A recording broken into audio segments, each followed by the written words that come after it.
Okey, bismillahirrahmanirrahim. Assalamualaikum warahmatullahi taala wabarakatuh. Salam sejahtera. Selamat kembali lagi ke channel saya. Baik, untuk video seterusnya, kali ini saya akan cover SBP Kertas 2 2022. Alright. So, jawapan ada certain bahagian yang saya dah sediakan terus jawapan. Untuk saya pendekkan sikit lah tempoh video saya. Alright, so kita terus dengan soalan nombor 1. Rajah 1 menunjukkan satu spring slinky yang menggambarkan sejenis gelombang. So dekat rajah 1 terlabel bahagian ataupun bentuk spring tersebut dan juga label-labelnya. Alright. Soalan A, what is the type of wave? Apakah jenis gelombang? Okey, gelombang yang ditunjukkan adalah gelombang longitudinal. Okey, longitudinal. Yang refer, kenapa kita panggil dia longitudinal? Kerana the vibration. Okey, the vibration. Allah, tulisan. Ya, saya setting board saya ni jap. Kerana vibration, okay, of particle are okay, parallel. Kalau longitudinal maksudnya parallel to the propagation of wave. Alright, apa maksudnya? Dalam gelombang yang kita tengok dalam rajah 1 ni, kita dapati bahawa vibration, okay, getaran, okay, vibration particles yang berada dalam spring ini adalah dalam keadaan parallel, selari dengan arah gelombang, perambatan gelombang.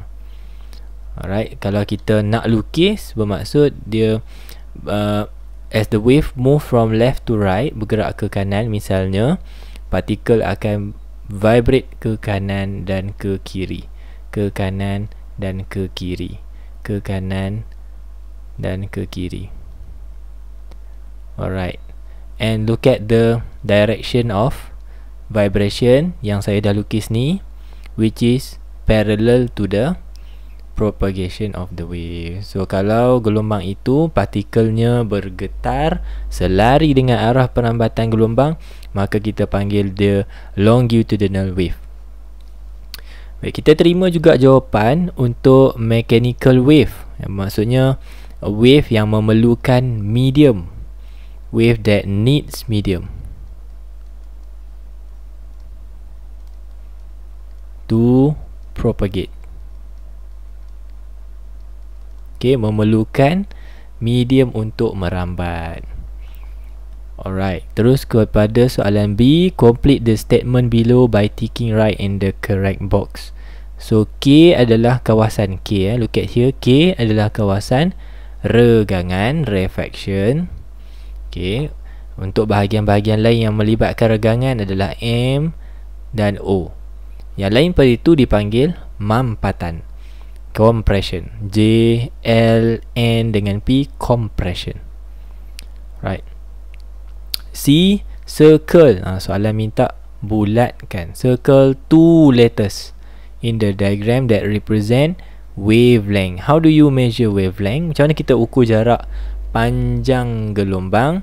Kita ukur daripada compression to the next compression atau rarefaction to the next rarefaction. Dan saya menggunakan perkataan next ataupun consecutive, bermaksud bersebelahan. Okey, saya akan padam rajah yang saya dah lukis tadi ni supaya saya dapat tunjuk jelas, lebih jelas wavelength. So as I mentioned just now, we are measuring the distance between two successive compression atau consecutive compression. So dekat sini ada beberapa bahagian compression ataupun 4 bahagian compression di sini. Kita boleh ukur wavelength daripada the first compression to the next consecutive compression. Ini lambda. Daripada sini L ke N pun lambda.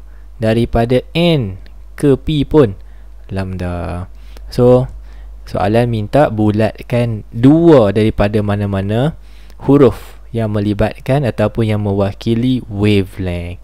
So awak boleh bulat sama ada J dengan L, atau L dengan M, atau N dengan P. Bulat dua sahaja.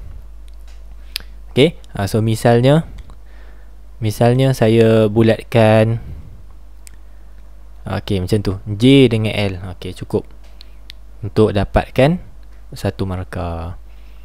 Right. Boleh tak saya nak buat lain pada tu? Saya tak nak buat compression to compression, saya nak buat rarefaction to the next rarefaction. Boleh? So this is rarefaction dekat M, O juga bahagian rarefaction. So next consecutive rarefaction. Boleh juga jadi wavelength. So bulat M dengan O pun kita terima. Alright, I guess next question will be D. Berikan satu contoh untuk parallel wave. Parallel pula dah. Longitudinal wave. Contoh paling tepat adalah sound wave. Okay, so dalam kes ni sound wave, dia punya particle is vibrating parallel to the propagation, number one. Number two, sound wave also needs medium, so it fits the characteristic here. Dua-dua karakteristik berkaitan dengan longitudinal wave dan mechanical wave. Alright, moving on to number 2. Diagram 2 shows an alpha decay equation. Alright, kita dapati bahawa ada parent nucleus that decays into daughter nucleus and at the same time releasing certain amount of energy. Okay, menghasilkan tenaga lah melalui proses perebutan itu. Soalan tanya, apakah jenis charge? So what is the type of charge? Soalan kata type of charge. So could be positive, negative or neutral. So the answer here for alpha particle, positive charge. Okay, untuk alpha just positive. Alpha ni partikel apa?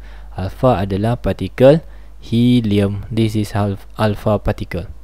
So helium positive. Right, kalau soalan, in case soalan keluar dalam bentuk lain, iaitu bentuk ataupun partikel beta.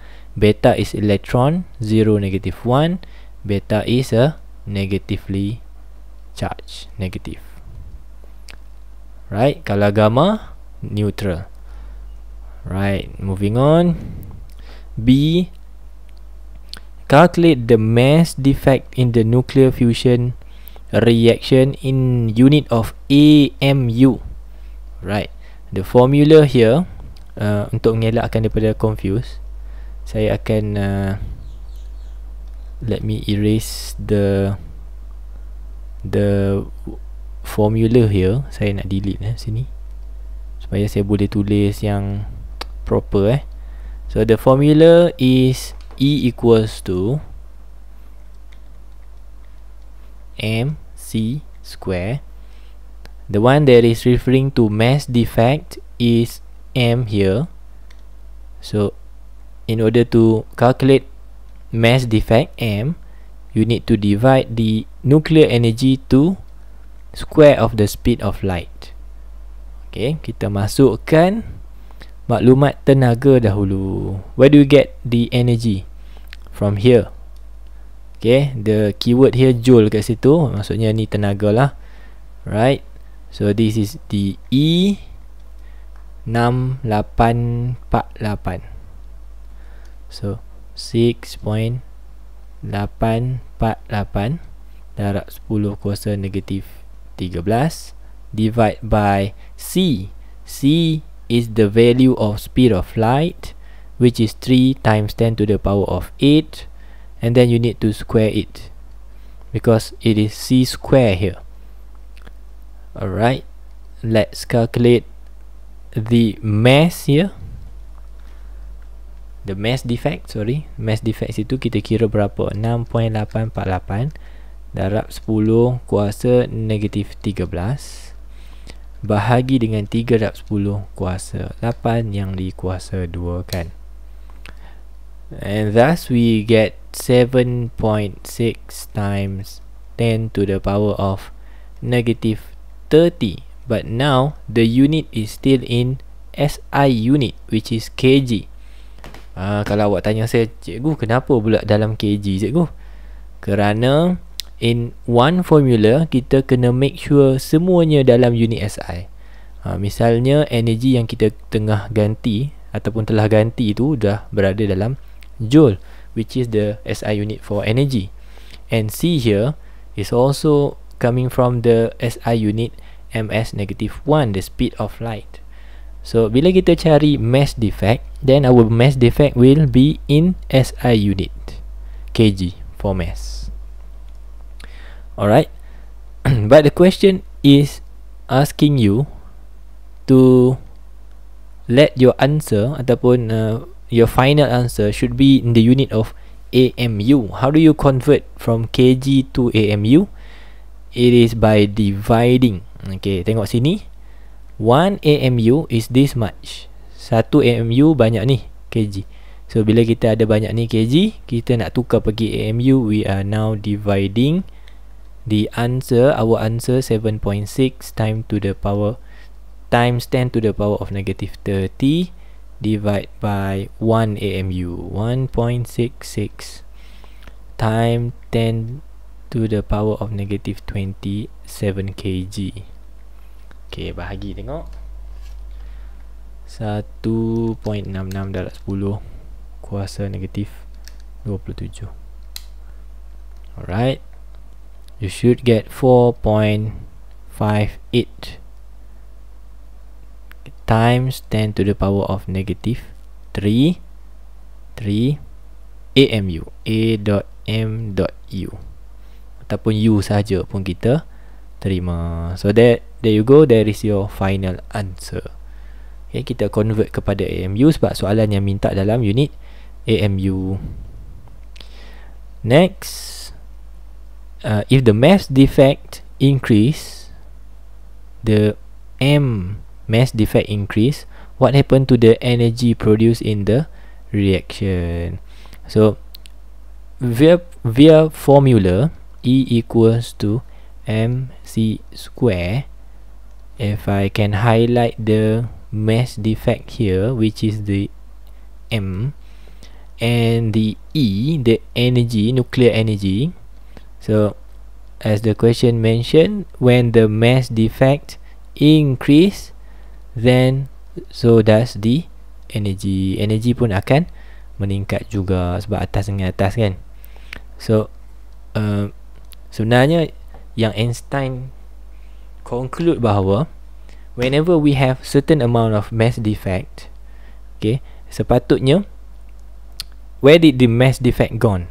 Kemana mass defect atau cacat jisim tu pergi? Kan, sepatutnya dalam satu tindak balas yang sebegini, kalau kita belajar dan kita cuba tambahkan, 238 is 234 tambah 4. Okay, seragam, sama. Kiri dengan kanan, anak panah.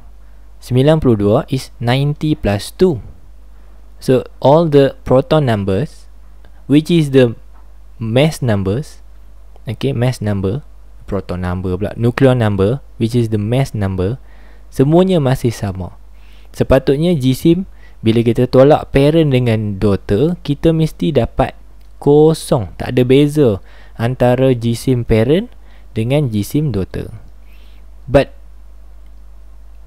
during the situation, dalam situation ni, bila kita kira jisim parent tolak dengan jisim daughter, kita dapat baki, bermaksud ada cacat jisim, ada jisim yang telah hilang. So that cacat jisim atau jisim yang hilang tu sebenarnya converts into energy. Nah, itulah kita panggil nuclear energy. So ringkas cerita macam ni, cacat jisim ni kenapa terjadi? Kerana cacat jisim itu telah berubah kepada tenaga. Maka kalau cacat jisim lebih banyak, maka lebih banyaklah tenaga yang terhasil. Kerana tenaga itu datangnya daripada cacat jisim. Kalau cacat jisimnya sikit, maka tenaga yang dihasilkan juga sedikit. Boleh ya? Saya harap boleh ikut lagi lah ni. Alright, moving on to number 3. Diagram shows velocity time graph. Saya highlight velocity V time T, V lawan T. Okay, graph V lawan T of a car moving in linear motion. So straight away kita akan tulis bahawa in theory we know that if V against T, kalau ada kecurunan maksudnya ada pecutan. So this part here ada pecutan, this part here tak ada pecutan sebab tidak ada kecerunan. Okay, and then kita tengok soalan tanya apa. State the meaning of velocity. So velocity is the rate of change of displacement, kadar perubahan sesaran. Okay, yang tu definition okay, saya tak nak pergi terlampau lama di situlah. Saya teruskan. State the type of motion for the car for the first 10 second, untuk 10 saat pertama. Kita tengok sini, kita cari 10 saat pertama ke sini. So the answer will be increasing velocity, atau boleh terus dijawab dalam bentuk memecut, accelerates, pecutan berlaku. Alright. C. The mass of the car is 1200. This is M. Calculate the momentum P. Kita nak cari P lah. During its move with constant velocity. Dekat mana bahagian constant velocity tu? Daripada saat ke 10 hinggalah ke saat 25. Berapa laju dia? 10. This is the constant velocity mentioned in the question. 10. So V ni adalah 10. Right, the mass is given 1200 darab dengan 10. Alright, 12,000. Apa unitnya? Tu dia. Kalau dah boleh buat macam ni tak ada unit, rugi. Awak lah antara calon-calon yang berada dalam kerugian. Sia-sia awak dapat B+. Elok-elok awak boleh score A, awak dapatlah B+ tu. Alright, gabungkanlah unit dia. Tadi kan awak ambil mass, unit dia kg. Kita darab dengan unit velocity. Kalau tak ingat pun, tengok-tengoklah dekat graf tu. Tu ada unit velocity. So darab kita dekatkan sahaja. The unit for momentum is kg, ms negative 1. Alright, and then from the graph given, you need to sketch another type of graph, which is the acceleration time, pecutan melawan masa. So untuk 10 saat pertama, kita kena cari nilai pecutan dia supaya kita boleh label.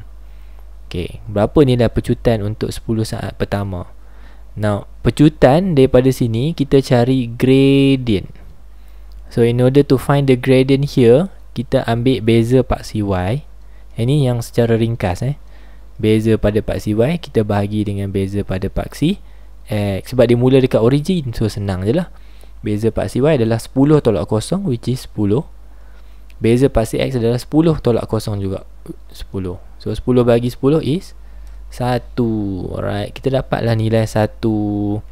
Awak ambil pembaris, tanda dekat sini 1, kemudian buat garisan lurus sampai ke saat 10. Kita buat garisan putus-putus sehingga ke nombor 10.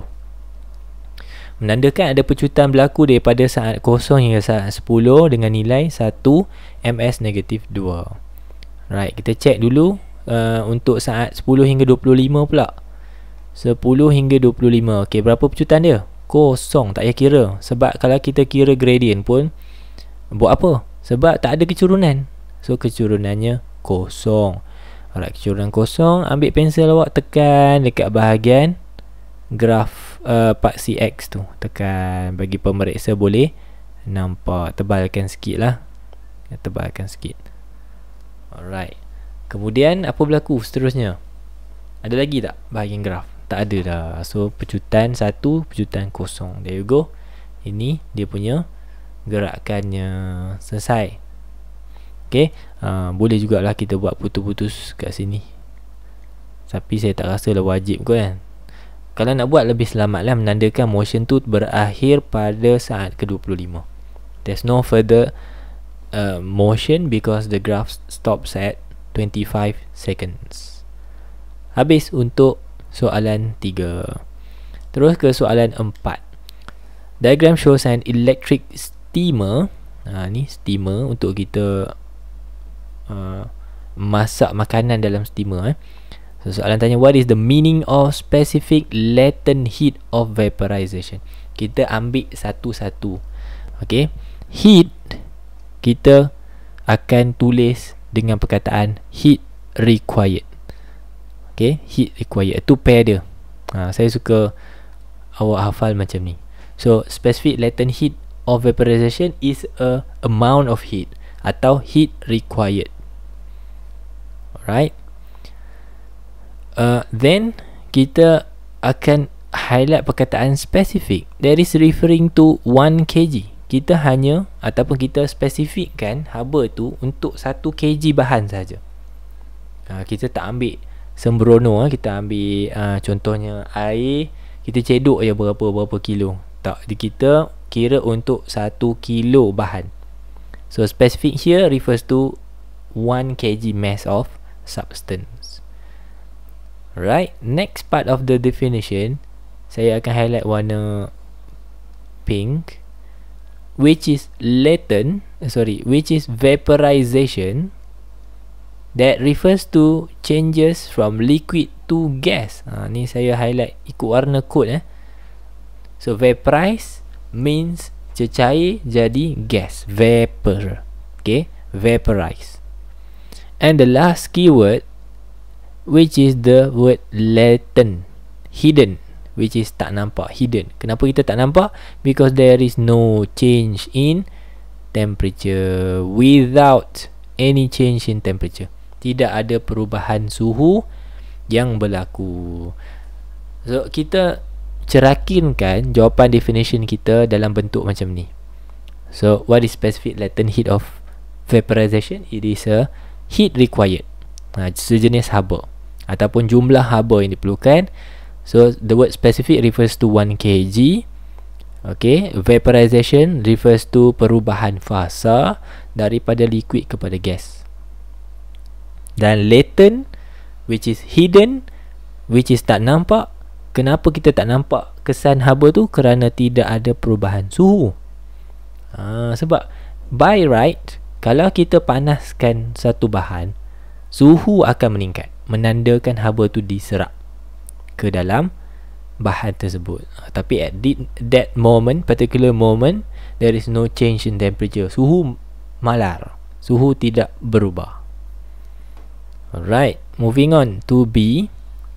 The water in the steamer of 0.5 kg with an initial temperature of 25 degrees Celsius is heated until boils.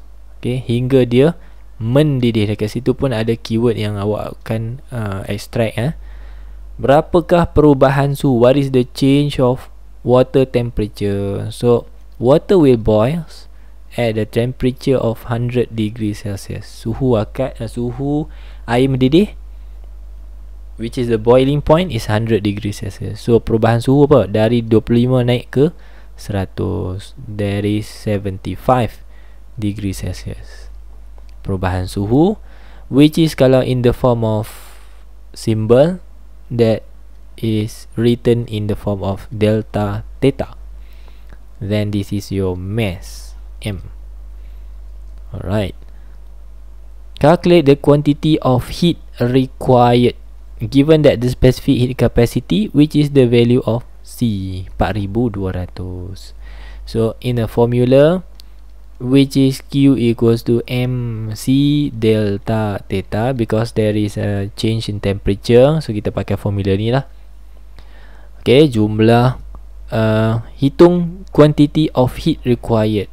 Quantity of heat is Q. Soalan tanya Q sama dengan apa? Senang je. Berapa GCM tadi?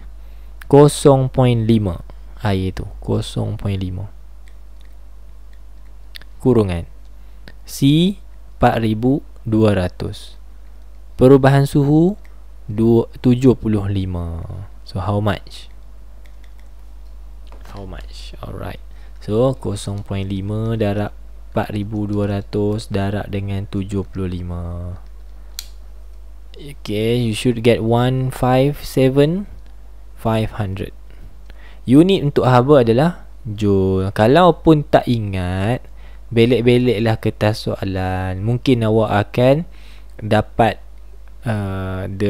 gambaran dia balik dengan membelek soalan lah. Tengok ni macam ni kan, tu kan ada simbol tu. Mungkinlah boleh triggers. Okay, hopefully. Right, so because of heat is one form of energy, so the unit for heat also is a unit for energy, which is joule. Dalam joule, ingat tu, joule. Alright.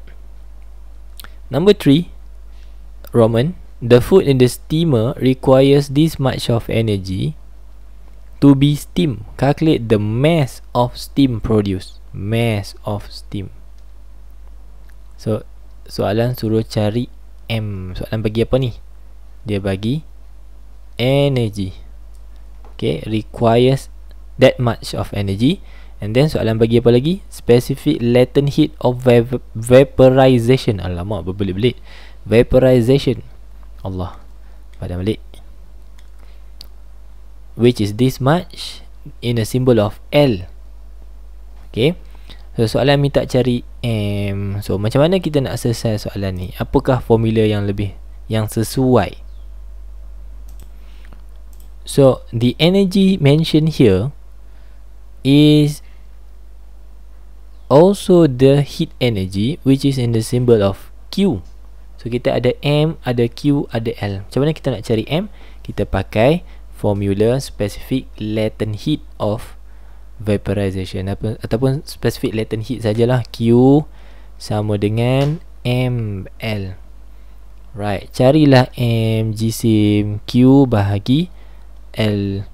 So the value of Q here is 4.8 times 10 to the power of 5 bahagi dengan L 2.26 darab 10 kuasa 6. Alright, berapa jawapan jisim yang anda dapat? Jom kita kira. 4.8 darab 10 kuasa 5 bahagi 2.26 darab 10 kuasa 6. Alright, 0.2124. Okay, saya dapat 0.21238938. Saya bunda kepada 4 nombor lepas, titik perpuluhan, dan unit mesti dah dalam kilogram. Kenapa? Sekali lagi, kenapa unit saya dalam kilogram? Kerana unit-unit yang terlibat, contohnya Q sudah berada dalam joule dan L sudah berada dalam unit joule per kilogram. So kalau awak bahagi pun awak dapat balik kilogram lah.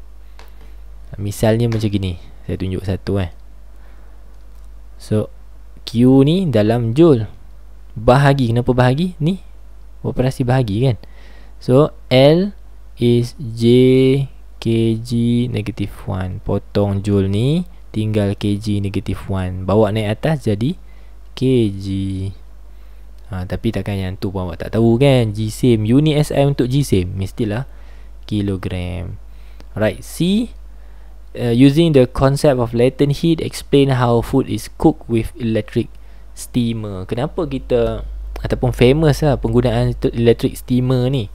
Because it produce large amount of heat. Dia menghasilkan haba dengan jumlah yang lebih besar, maka makanan tu cepat masak. Manusia kan suka benda cepat-cepat kan, masak cepat, dapat makan dengan cepat, jimat masa. So how? First one, the electric steamer converts water into steam.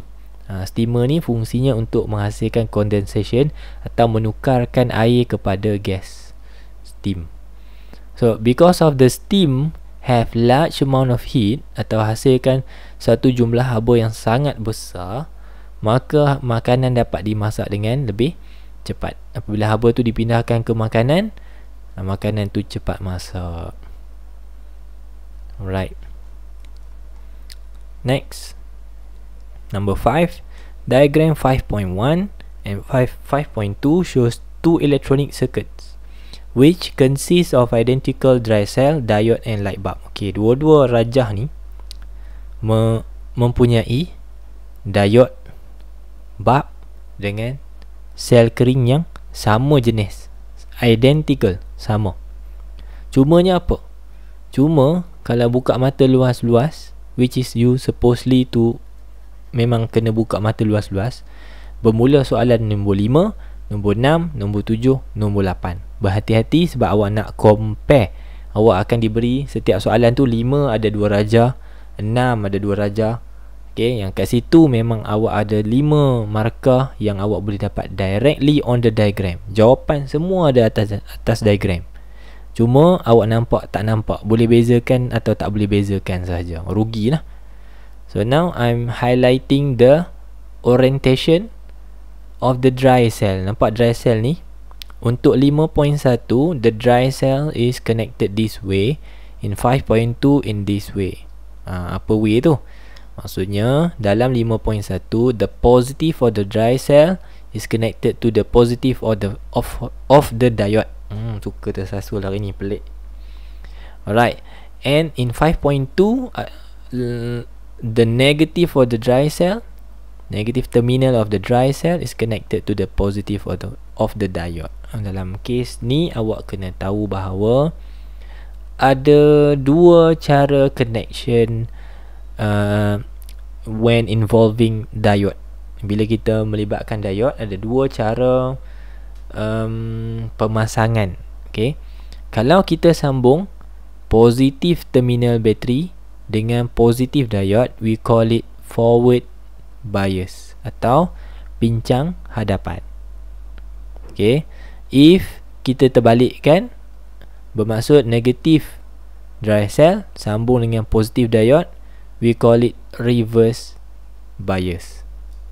Okay, pincang songsang. Betul ke bahasa Melayu saya? Tu saya tak berapa pastilah. So in English we call it forward bias and reverse bias.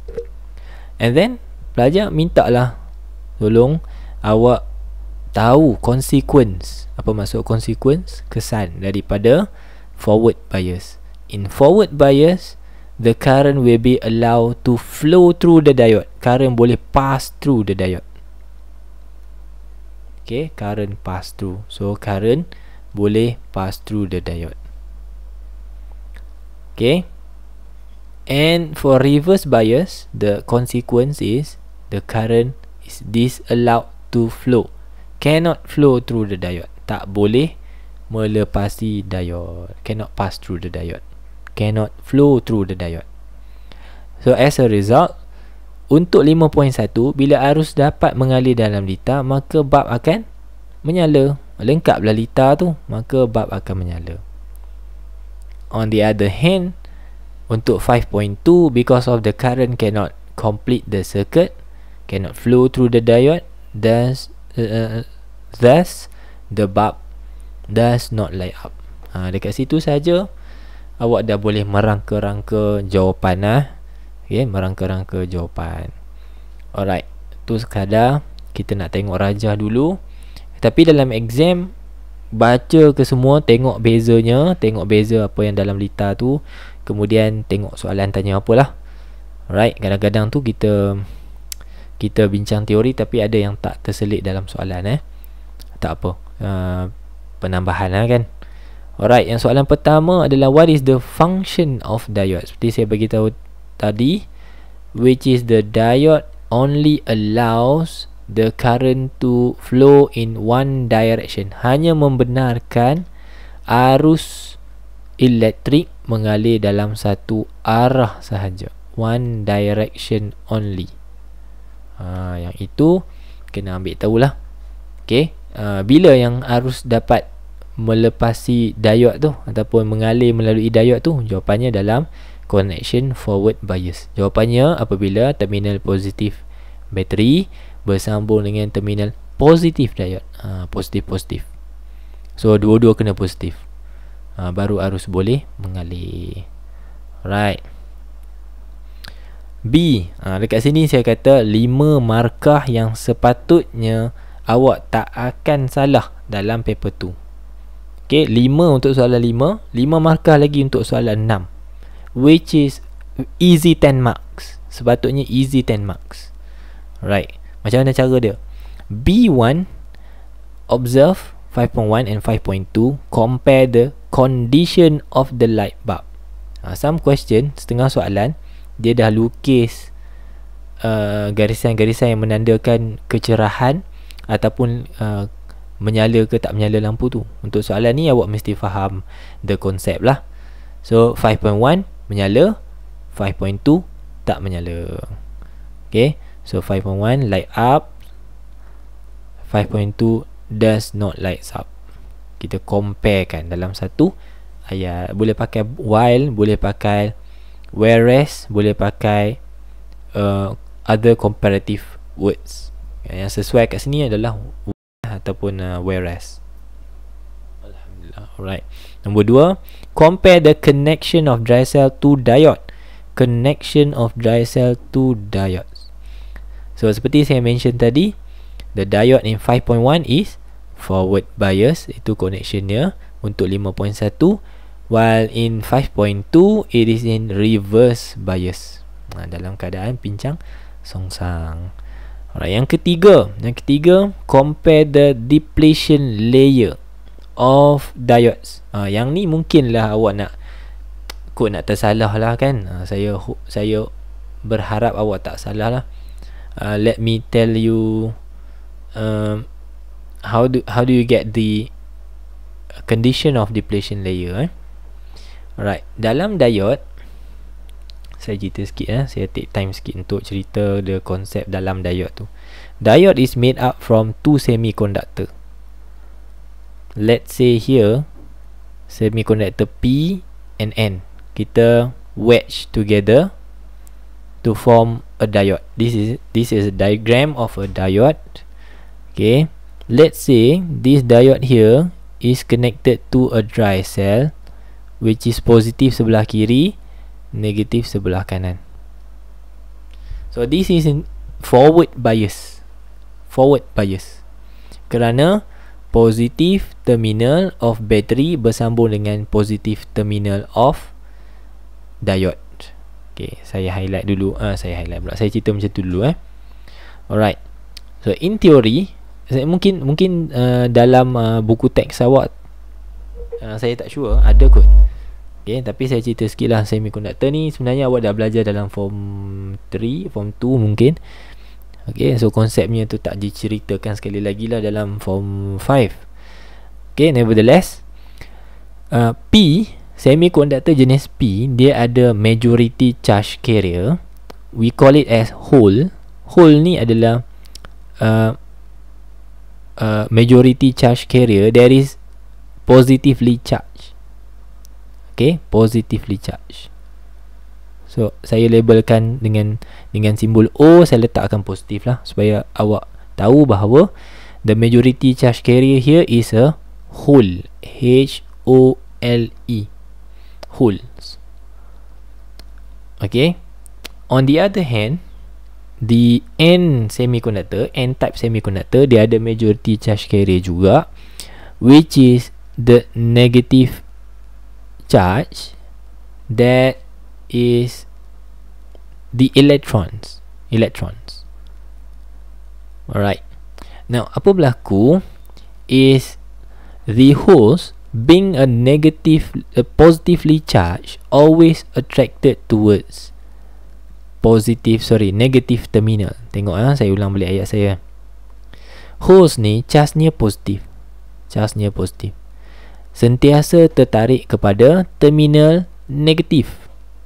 So what happen is the holes here are going to travel across the depletion layer ataupun travel across the diodes.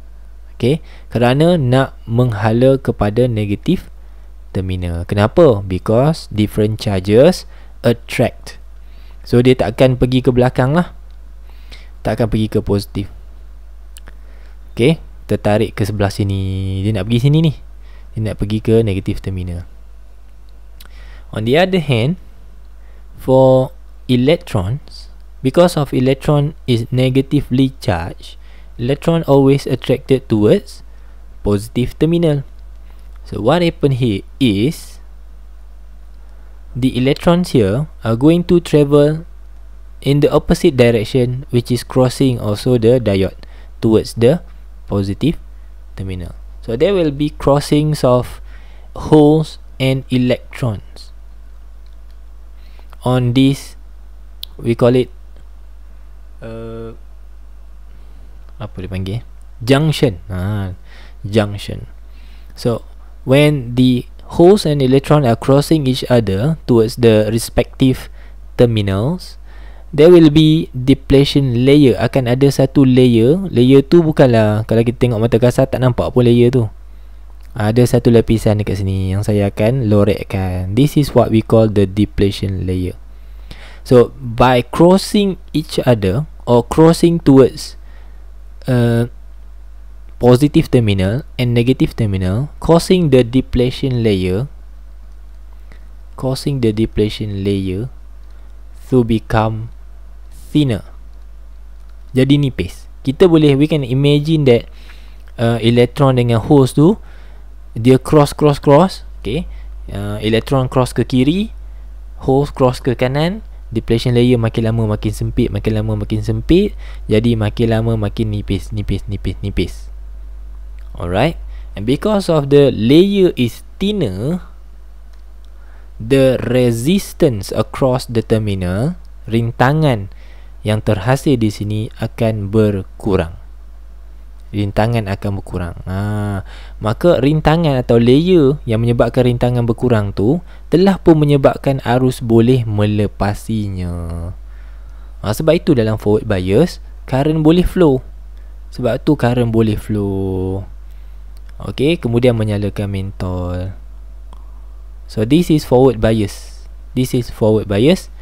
Apabila connection kita tepat, which is positive, the positive of semiconductor ataupun terminal of the diode sambung dengan positive terminal of the dry cell.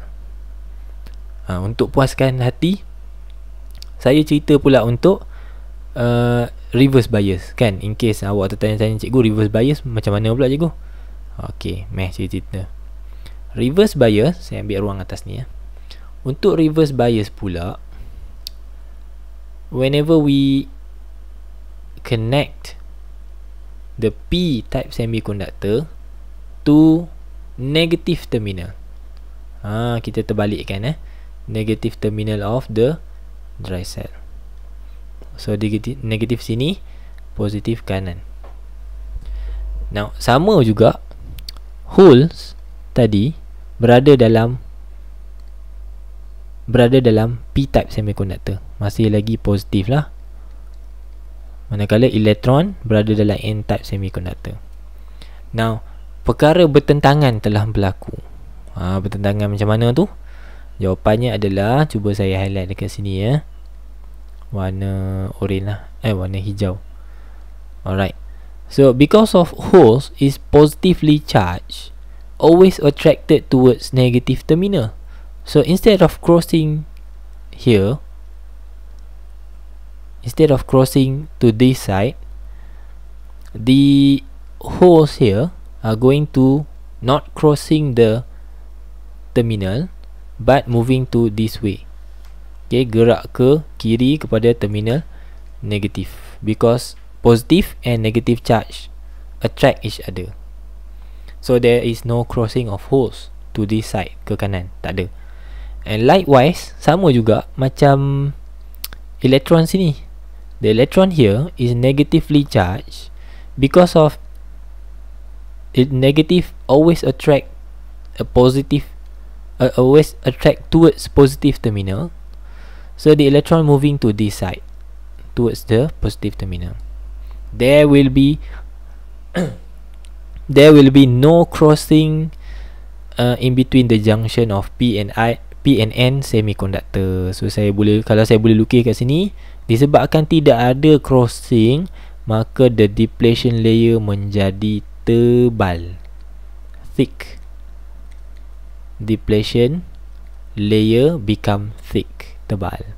And because of the thickness of the depletion layer, the resistance across the diode will be increasing. Disebabkan rintangan terlampau tinggi dalam diode menyebabkan arus, sampailah arus tak boleh nak flow. Ingatlah konsep dalam Ohm's law kan, kalau rintangan terlampau tinggi sangat, arus akan jadi makin kurang. Kalau terlampau sangat tinggi, arus sampai tak boleh lalu. So this is reverse bias, konsep reverse bias, pincang songsang. Reverse bias menyebabkan arus tak boleh flow, dan kalau kita pasang apa-apa pun tak menyala, tak hidup lah dia. Alright, harap membantu dua tu. Okay, kalau membantu tulis kat komen. Cikgu, saya dapat faham reverse bias dan forward bias hari ni. Contohlah kan, nak komen. Kalau nak komen, nak komen benda lain pun boleh. Alright, feel free to comment. Bolehlah saya baca-baca duduk sesaja lepas saya upload tu. Bolehlah saya reply. InsyaAllah saya reply. Ada masa lapang saya reply insyaAllah. Alright, so bandingkan, compare the depletion layer of diode. So the depletion layer in 5.1 is thinner, lebih nipis, kerana dalam 5.1 berlakunya forward bias. Ini forward bias kan. So dalam forward bias, depletion layer jadi nipis, thinner. So untuk ketebalan kita pakai perkataan thinner ataupun thicker. Alright, selesai 3 markah untuk comparison. Kemudian dua markah seterusnya adalah relate the connection of dry cell. So soalan dia ni bermula di sini. Relate the connection of dry cell to diodes in both circuit with the condition of light bulb. Yang ni awak ambil balik jawapan di atas. Kita tengok, bila connection dia forward bias, lampu menyala. Kita tulis semula, when the connection is forward bias, the bulb lights up. Okay, likewise untuk nombor 2, kita baca balik soalan. The connection of dry cell to diodes and the depletion layer. So when the connection is forward bias, the depletion layer thinner. Kita cuma sums up the comparison up here. Apa yang kita cuba banding-banding di atas ni, kita rangkumkan balik dalam bentuk relation, hubungan. Okay, hubung kaitkan. Alright, last one adalah soalan D. Diagram shows an electronic circuit consists of 4 diodes. Okay, kita sambung kepada tadi cerita pasal satu diode kan. Sekarang ni kita upgrade kepada 4 diode. So kita tahulah bahawa sekarang ni sebenarnya kita tengah buat rectification. We are now doing rectification. What is rectification? Rectifikasi adalah proses converting AC to DC. Kita nak menukarkan arus ulang alik kepada arus terus. Arus ulang alik macam mana bentuk dia? Ni bentuk dia, sinusoidal. Ni arus ulang alik. Kita dapat arus DC. Macam mana bentuk DC? Bentuk DC yang paling famous adalah daripada bateri macam ni. Rata je, lurus. Kalau dia tulis sini 6 volt, maksudnya voltan dia tu 6 volt je, tak ada turun, tak ada naik. So our goal here is to make sure the input from this AC waveform kita tukar dia kepada DC. And of course kita tak akan dapat serata itu. Kita boleh dapat rata tapi tak serata ini, sebab yang ni untuk bateri. Okay, untuk bateri kita dapat juga tapi dia sedikit beralun. Alright, so number 1 dulu. Soalan pertama, sketch the trace produced on the CRO output screen. Okay, macam manakah 4 diode ini mengubah waveform? 4 diode ni ada nama pelajar. Dia panggil bridge rectifier. Dan jenis rectification yang kita tengah buat, disebabkan kita pakai 4 diodes, kita panggil dia full wave. Full wave. So ringkaskan cerita, untuk full wave we are going to make use all parts of the waveform. Okay, perkataan saya kata make use tadi adalah we are going to flip up the half of the wave, second half of the wave ke atas. Kita nak flip ke atas. Kita tidak mau ada negative parts of the waveform.